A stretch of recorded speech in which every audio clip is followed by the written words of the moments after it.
Good evening. Just want to share with you a couple of really interesting points from a couple of very fascinating conversations I've had today that have all accidentally, coincidentally landed on the idea of a CEO mindset. It's a CEO mindset.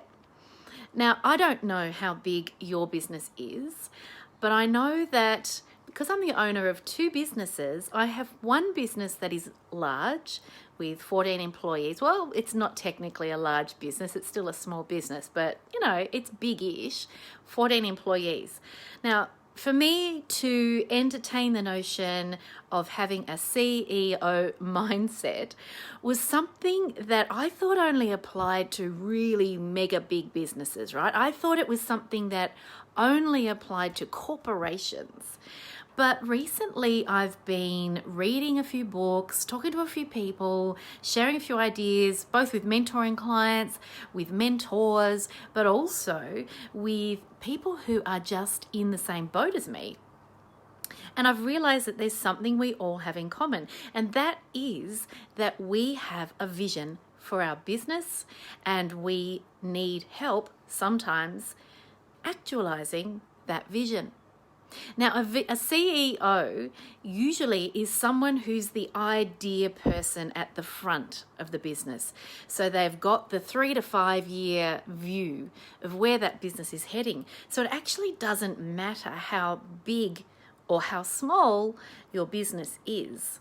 You can still adopt a CEO mindset and be thinking ahead and keeping your view, keeping your blinkers a little bit wider so that you can visualize where you're going with your business. Now, I mentioned I've got two businesses. So the first is the private practice, 14 employees.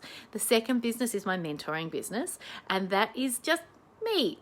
And yet I still need to have a CEO mindset with the mentoring business, because otherwise I'm just butting heads with whatever crisis or whatever shiny object or whatever new conversation pops into my attention today. I need to be focused on where I'm heading and where I'm going and what my vision is and what my strategy is for achieving my goals.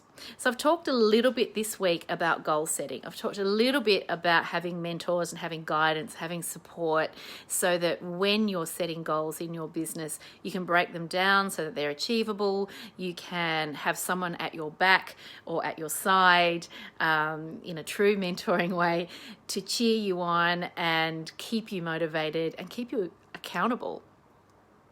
But I think having a CEO mindset, adopting a knowledge base around the difference between a CEO, Chief Executive Officer, and a COO. If you're the COO of your business, the Chief Operations Officer, that means you're doing it all. You're doing all of the operational stuff. Now, at the moment in my mentoring business, I'm both CEO and COO, but one day I might have a CFO, Chief Financial Officer. I might have a CHO, Chief Happiness Officer. Who knows what team I will need alongside me in the future when I'm growing and building that mentoring business to the point where, yes, I'm still the mentor, but I'm not just doing all of the things myself. So I know already, because I'm 3 to 5 years ahead of myself with the mentoring business, I'm already on the lookout for some assistance with my social media, for example. So I'm looking at building up a position description for somebody to fill that role for me, to support me with the social media work, because I can't do it all myself.